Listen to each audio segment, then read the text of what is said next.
Hello everyone, welcome. This is Jessica Grace Radio with eXp Realty. If you are watching this video, then you are looking to take the real estate exam. And the last time I made a video was, oh my gosh, I think it has been at least 2 years since I made a video relating to getting your real estate license in the state of Massachusetts. Okay.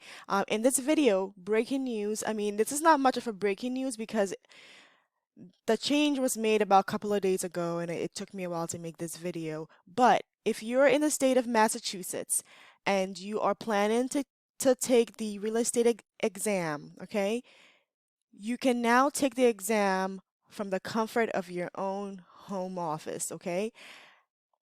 You can take your exam online by yourself with, of course, it's going to be proctored, okay? They're still gonna watch you, and the details of everything, I'm gonna leave a link in the description box below so that you can go check it out. But however, yeah, exciting news. You can actually um, let me show you where to go. So I'm reading off of this article here from agentexambank.com, and they're the ones that actually sent me this article. And in this article right here, if you click on this link right here, PSI, it should take you over to the main page for PSI. Okay. Now, if you are already in a real estate school, then they should give you information on how to sit for your exam after you're done with your course requirements. Okay. If they don't give you any information, then that's a really bad school. Okay, and don't go back there to do your continuing ed either. So, okay, I just paused the whole video to quickly tell you guys the real estate school that I used to get my real estate license here in Massachusetts, okay? I took my entire license course online from Freedom Trail Realty School. I'm going to leave a link in the description box. It's also a link where I think I get $20 or something like that. But if you're looking for an online school that lets you complete the course requirements on your own time, okay? This is a school for you. Actually, they've been growing a lot, and there's a lot of reviews on here that you can actually read and make a decision for yourself. I will make another video going over exactly what the setup is like in the back end of this school. But they're really great, and they will give you all the details that you need all the way through test day or your exam day. Okay, so check it out if you'd like. Yeah, check it out. All right, now back to the video. So they should give you information. Now, if you are just browsing around and you're trying to get a head start, go over to this article right here and click on this link here, and it will take you straight to the PSI website, okay?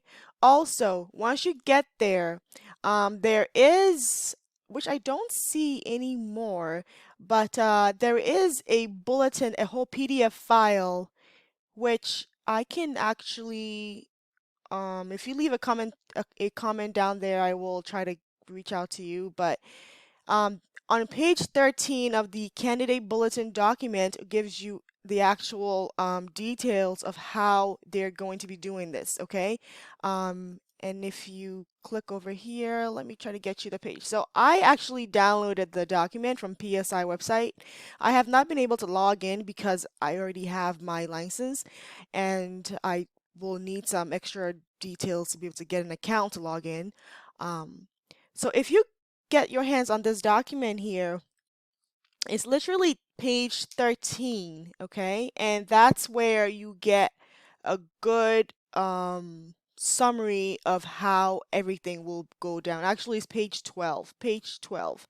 So page 12 here will give you all the details of how they intend to proctor the exam, okay, remotely. And I believe if you scroll down here to page 14, this is where it actually goes into exact detail of the rules, what you're not supposed to do during the exam, where you're supposed to click on the screen to launch the exam, if you're supposed to start and stop, if you can take a bathroom break or not. I mean, this document will be your best bet. But if you don't like to read documents, which I find that hard to believe because you're trying to be a realtor, if you don't want to go through all this document right here, go reach out to PSI and have them give you the information themselves or ask the right questions that you need answered. Come back to this article right here and you'll see a phone number here, an email directly so you can email them with your questions. Okay, I'm not sure how long it takes them to respond, but yeah. And that's it, guys. So you can take your real estate exam in Massachusetts online, okay? Um, so you have no excuse not to get onto this and, start studying and get out there and try to make this career work for you, okay? It's the best decision that I made, and it's been what? I think it's been 3 years now since I got my license, I believe. Oh, there you go. Jump over to this website right here. Use this article, click on it. It will take you straight to the website. And then there's contact details in here that you could use.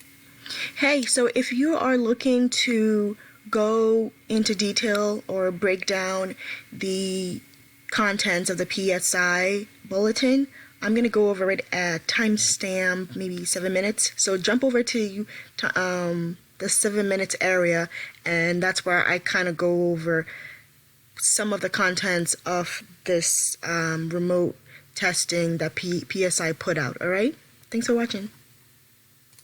Able to help the agents in this state because I'm familiar with this state. All right, thanks for watching, and bye-bye. Through what the remote online proctored examination is going to be like. Okay, if you've already taken this, I'm not sure when it actually started, if there's a first batch of people who've taken this online, but if you have, please leave a comment in the comment section. But I'm just gonna go and read over what I see here on my screen. Let me see if I can zoom this up here. And we're looking at the section where it tells us, gives us a whole summary of what's going on. It says proctors for online testing will communicate with candidates on screen during the test, okay, and pause the exam whenever unauthorized persons or activity appear on video monitors or in audio recordings. So they will be recording you, and I guess you're gonna have to give the system authorization to your computer to be able to uh, view your webcam as well as audio. And now that part I find very tricky because I'm not sure how they're going to do that. I've never had any software that was able to, I mean, I get, yes, actually, maybe they could, hijack your sound or tell you to not mute your computer. Okay, let's go on. So the proctor will pause the exam whenever a candidate leaves the testing station or an interruption occurs. Okay, so any little iffy thing goes on, okay, they're gonna pause the exam, which is, I guess, is a good thing because if it's a glitch, you don't want to um, lose your examination fee or fail, okay, because of some glitch that happens. They're gonna pause it. Now, I don't know how well this will go, but let's read on.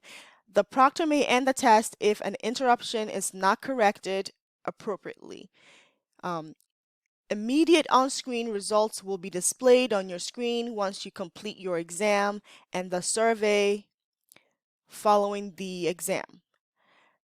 Paper score reports will not be available upon completion of the exam for this remotely proctored location. So I'm not sure if anyone, I mean, if you're watching this and you haven't taken it, but when I took my exam, I believe I took it down um, in Boston, and actually what happens is that right after you take the exam, you walk out there, there's, the admin staff is right there, and they look into the system and pull out your name information and print you your score. Okay, so you get your score the exact same day. Um, I guess they won't be able to give you that document, but you will be somehow able to see your results on the screen, which is interesting because when I took it, I didn't get to see my score right after I submitted my exam. I had to go out there and get a paper score, and they told me, oh, well, you passed or you failed by 1 point or whatever. Which I don't remember if I passed on the first time. Did I pass on the first? I passed something on the first time. I'm not sure. Anywho, so a few things that they want you to keep or be aware of is that the exam um, during this exam at your house at your own house, you can't have earphones on, hats, no shades. I mean, of course, if you need your glasses for being able to read, then you can't cover your head or your face. There will be no food and no breaks are allowed. Wow, that's gonna be a challenging one because I know we're allowed to take breaks. Um, and then all personal items will have to be removed from the area. Um, Candidates are allowed to have a piece of paper and a pencil. You'll be asked to tear up the scratch at the conclusion of the exam. Okay, so now that's where I don't think this is gonna work. Okay, so if you don't know, the some of the questions they have on this exam is recycled. Okay, unless it has to do with changes in the state exam I mean the federal exam portion does not really change that much, but the state exam tends to have things that change because states are always trying to make changes and make your life a little bit difficult. Okay, so the questions get recycled. So if you are someone that's like savvy and you're able to jot down these type of questions, okay, you can easily give that question to another person to memorize, okay, because the questions are recycled, okay? And I believe I took the Massachusetts portion over again, if I'm not mistaken. I took it twice, I believe. And the questions were recycled. Okay, so if I had jotted down all the information or some of the answers to some of these questions or the type of questions, I could have easily just studied those questions or the portions of the textbook related to that question and then have a better advantage. So I don't know. It seems kind of to me it's they're either going to have to make the exam very difficult and not recycle, and I don't see them not recycling questions because from what it appeared to me, the people that make up these questions are kind of lazy, to my opinion. In my opinion, they're kind of lazy because I took it and it was an easy test. And some things were just, okay, wow, you're gonna really ask me, uh, you know, this specific number from the textbook. It was stupid. But overall, that's what they want for you to be able to have your license. So hey, you can't do anything about that. So let's go on here. You can't cover your mouth. You have to keep both hands on or above the desktop during the exam. Also note that under no circumstances are you allowed to take a screenshot or photo of the exam or the results at any time during or after the session. I mean, this is going to be very difficult to do. Your camera is not 360, okay? You could have a camera sitting on the side over here, zoomed in to your screen, and you know, basically get in the test questions, all right, which will end up in the hands of other students to be able to take the exam and basically pass with ease, which I guess is a good thing. Right? Because we're all trying to make money here. We're all trying to get this license and make it easy for us. So if you're gonna do this and you're gonna have the time to be able to copy the questions and whatever, well, guess what? Let someone know, okay? Um, just don't mention our names when you get caught. So yeah, that's it, guys. I think that's for the most part. These are key important things that you will need to know. And of course, if you violate any of these rules, you're gonna lose your exam fee, and of course, you're gonna fail that exam. And that's it, guys. This is a really great option, and it's gonna allow a lot of people who are really serious about real estate to really get in and get their license and get moving on to the next step. All right, thanks for watching.